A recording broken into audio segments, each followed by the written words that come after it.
have a dude's afternoon. 2 dudes hanging out. Mm-hmm. What are we gonna do? Play Minecraft. And then what? I said, let's do a lot of Minecraft. You think that they're gonna think that's interesting? You think people want to see us play video games? Yeah. What?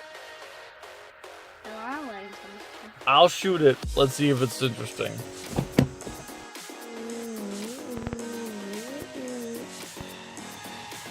Me. You play Minecraft. So, okay, so I use the gold and gold. Our morning appointment canceled. So let's go get some lunch.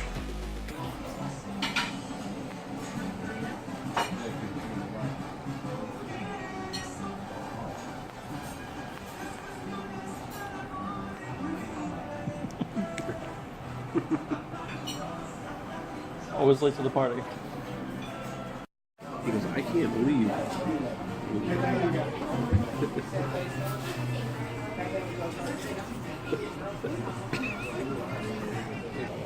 Today is our early Easter celebration.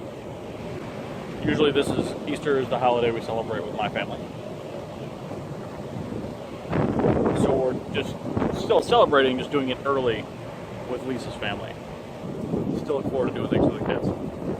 So that's it. Today's just an early Easter celebration. Egg hunt, cookout, nice weather. I'm in shorts.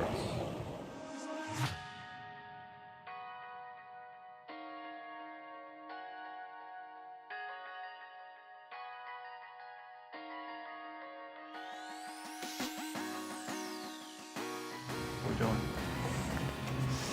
Doing an egg hunt? Barbecue? Egg hunt and barbecue? Yeah. Now we're running around like an animal? Color eggs too. You're mine.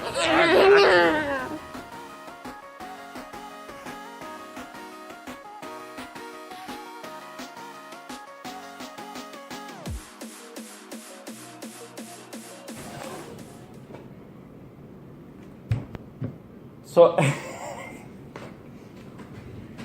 how do we know each other, Jer? How are we acquaintances? You're my son. So, traditionally you see Jerry in my videos against her will, and it's something that's kind of funny to me. It's kind of like an inside joke to myself where I put her in there against her will. But the reality is, this is my son's grandmother, and she's a wonderful woman. Fantastic. She's amazing to my son, and she's a fantastic piece of my life. I'm fortunate to have her around. And while I'm making these things, to me it's important that I'm documenting the people that are in my life that are great, and that my son will be able to look back on these and reflect about the people that loved him, that he loved. It's about capturing these wonderful relationships that we're fortunate to have. And even though it's frustrating to you to be in them, it's important to be in them. So I think that I need to explain that, because I do put you in there, and it's usually this thing that's frustrating to you, and I'm not trying to be a jerk, but it's kind of fun, and I'm sorry about that. Even though it's frustrating, that boy loves you. I know he loves me. That's right. And that's it. That's all, I guess.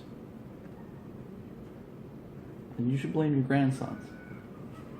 Why? Because they're the ones that say you should be in this all the time. They want to see you in it more than once an episode. So you should call Matthew and Michael and harass them a little bit.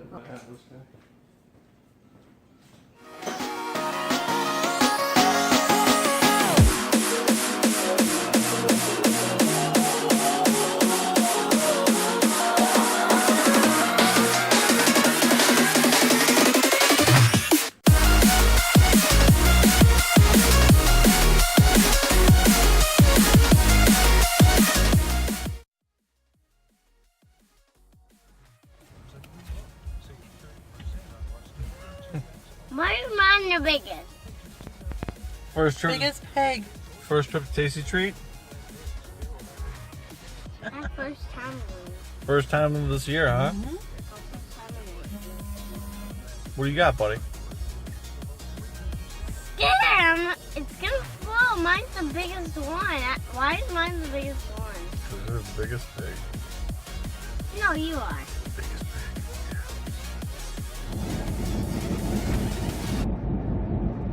Today I'd like to talk about common courtesy when making phone calls. Now I know a lot of people communicate through various forms of texts, email, text messages, Snapchats, whatever. But every once in a while, you have to make a phone call. It's a very real thing. When I was growing up and we didn't all have mobile phones and, different various ways of communicating, social media, Facebook Messenger, got on a regular phone, mounted on a wall, dialed someone's house, their house, the location they had to be at. You would talk to them, or place of business or whatever. But there was a common courtesy that came along with making phone calls to people.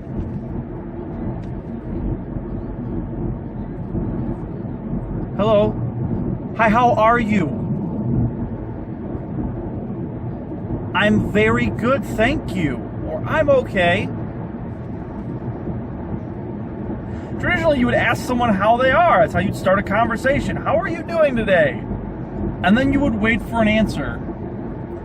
When I make phone calls, that just blows people's minds. I guess they're probably used to, hi, how are you? I need. Hi, how are you? I'm looking for. Hello, I was wondering. Don't do that. Call people. Take the time to make a phone call. Waste a couple of seconds. Hello, how are you today? I like your shoes. That's hilarious because you can't see their shoes in case you didn't get it. But that's phone humor, by the way. I think that's so lost that when you call people, I call them and go, hi, how are you today? And then I pause and wait for them to answer, and they go, I'm okay. Or I'm very good, how are you? And they seem upset that they have to ask me how I am because I asked them with a sense of endearment. I'm interested. What's the possible mood of the person on the other end of the phone if I'm going to have to deal with them? I hope they're in a good mood. Maybe they're not in a good mood. Maybe I can console them and make them in a better mood. All I'm saying is beyond phone calls, in your everyday life, when you interact with people, if you take a second just to be decent, if we as a society could be decent to each other again, in the slightest sense, I think it would go a long way. I think that people are so numb to only being contacted out of necessity. I don't feel that anymore, and I think that that's very upsetting to me because I can't be the bad guy because when I call somebody, I ask how they're doing. I won't have it. That's ridiculous.